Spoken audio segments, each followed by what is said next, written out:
the EV ecosystem is going to be pretty massive by FY30.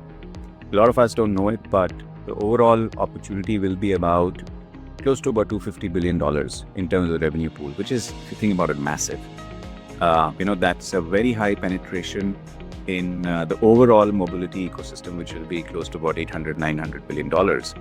But the interesting part here is, unlike a lot of other categories within the South Asian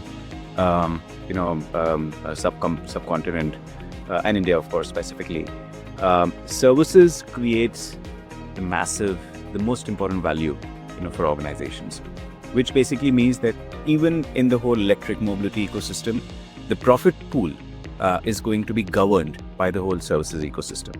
What does that mean? We expect close to about $25 to $30 billion of an overall profit pool from this $250 billion of revenue, which is close to about 10%, right? But give or take, about 60-70% of it is actually going to come from the services and not the products.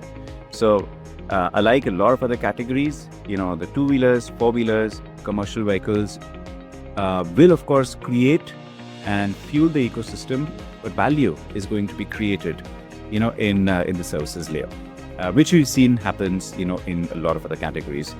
Some very prominent, segments within the electric mobility, which will be highly profitable, will be financing. Financing is going to be big. Will be leasing, and overall logistics and transportation, and specifically transportation, is going to be pretty profitable. Talk about two-wheeler transportation, electric buses, four-wheeler cabs. Those are going to be some of the most profitable segments, within electric mobility. Of course, we also think that the auto components, and specifically the electric auto components, will be more profitable than the finished vehicles, like current what's happening in ICE, and which will also happen in the electric space.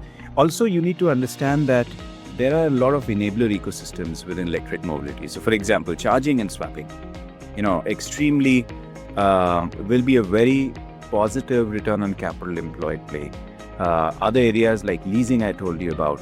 Also, software, after sales, insurance, very interesting spaces. So when we talk about electric mobility, one should not just limit to the products, but also think about the services layer, as they will truly drive, value creation, and will be very strong hotbeds for a lot of investors looking to invest here.